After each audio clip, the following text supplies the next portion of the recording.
Hello everyone, this is Sudhir and welcome to our YouTube channel. Today we discuss next topic है हमारा trans continental railway.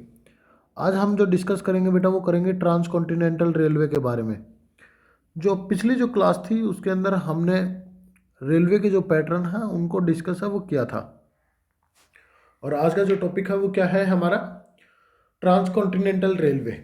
जो trans continental railway क्या होता है, those railway line, ये एक ऐसी रेलवे लाइन होती है जो across the continent join its two end.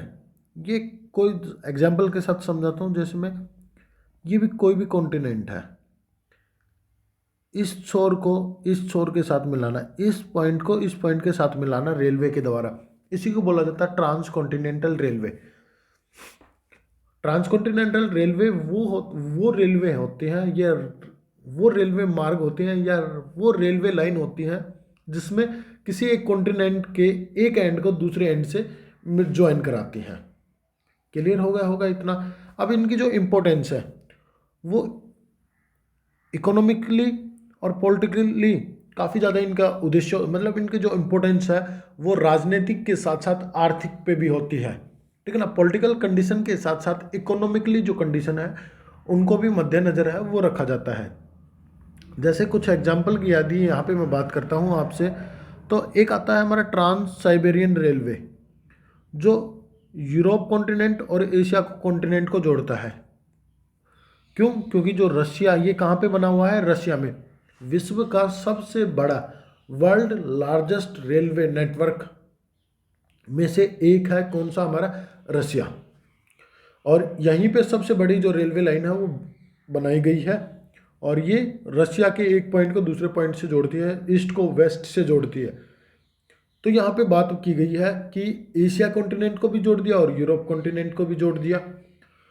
ये सारी चीज़ें, इसको बोलते हैं क्या, trans continental railway. Trans continental railway हो गया और इसका नाम दे दिया गया इन्होंने ट्रांस साइबेरियन रेलवे। दूसरा एग्जाम्पल है वो दे रखा है द कैनेडियन पैसिफिक रेलवे, और तीसरा जो एग्जाम्पल है वो है trans Australian trans continental railway. ये है बेटा। तो अब हम इन सभी के बारे में, तीनों के बारे में पढ़ेंगे डिटेल में।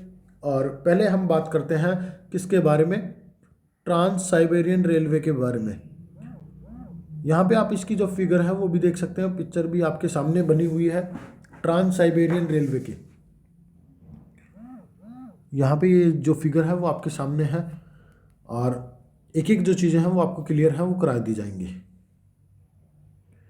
किसी को डाउट हो तो आप मुझे कमेंट करके बता देना। चलिए चलते हैं, क्या क्या बताया गया है। ये फिगर है आपके सामने, आप इसको देख लीजिए, और हर एक जो की पॉइंट है वो आपको यहाँ से मेंशन हो जाएंगे। वर्ल्ड लॉन्गेस्ट रेलवे लाइन, विश्व की सबसे बड़ी रेलवे लाइन है ये। इसकी जो लेंथ है वो है 9332 किलोमीटर। कंस्ट्रक्शन का जो कार्य है वो हुआ था 1891 में, और कंप्लीट हो गई जाकर 14 साल में। कब हुई? 1905 में ये कंप्लीट हो गई, बनकर तैयार हो गई। और ये जो कनेक्ट करती है वेस्ट में, यहाँ ये स्टार्ट होती है सेंट पीटर्सबर्ग से, और ईस्ट में जाकर ये मिल जाती है व्लादिवोस्टोक से। यहाँ पे आप देख सकते हैं ये है सेंट पीटर्सबर्ग, ये रहा, और यहाँ पे है व्लादिवोस्टोक, ये रहा। ये दो स्थान है, इनको आपस में मिलाते हैं। और रशिया की जो कैपिटल है मॉस्को, रशिया की जो कैपिटल है मॉस्को, वो इसका मेन सेंटर है, ठीक है ना। वो इसका क्या है, मेन सेंटर माना जाता है। अब बात करते हैं कि इसकी इम्पोर्टेंस की। इसकी जो इम्पोर्टेंस है वो क्या है। इसकी जो इम्पोर्टेंस की यदि मैं बात करता हूँ, तो पहले इसका जो निर्माण है, निर्माण का जो पर्पज़ है, जो एम्स था पहले निर्माण का, वो एडमिनिस्ट्रेटिव देखना था। एडमिनिस्ट्रेटिव को मतलब क्या होता है कि जो प्रशासनिक, क्योंकि देखिए यूरोप काफ़ी बड़ा देश है और इसके एडमिनिस्ट्रेशन को देखने के लिए इस प्रकार की जो रेलवे लाइन थी उसका निर्माण करना अति आवश्यक था। दूसरा जो पॉइंट था वो था मिलिट्री के पर्पज़ के लिए, क्योंकि देश काफ़ी बड़ा है, अशांति हो जाए या कहीं पे युद्ध हो जाए किसी देश के साथ, तो क्या हो जाए, मिलिट्री को आसानी से, मिलिट्री पर्पज़ के लिए इसका जो निर्माण है वो किया गया था। पर आज के टाइम में, मॉडर्न टाइम में, इसका जो निर्माण है, मतलब जो यूज है वो होने लगा है इकोनॉमिकली, आर्थिक के लिए।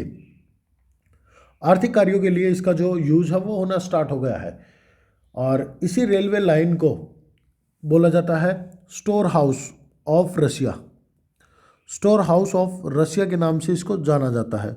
क्यों जाना जाता है, कारण क्या है, वो सारी चीज़ें मैं आपको अभी बताता हूँ। कि जो सर्बिया है, ये स्थान है, ये काफ़ी ज़्यादा रिच एरिया है।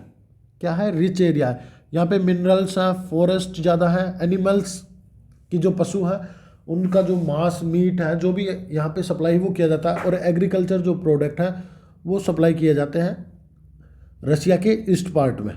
देखिए यहाँ पे मैं आपको बता देता हूँ, जो सर्बिया से क्या होता है कि जो सर्बिया जो एरिया है यहाँ से जो प्रोडक्ट है वो लाए जाते हैं ईस्ट में।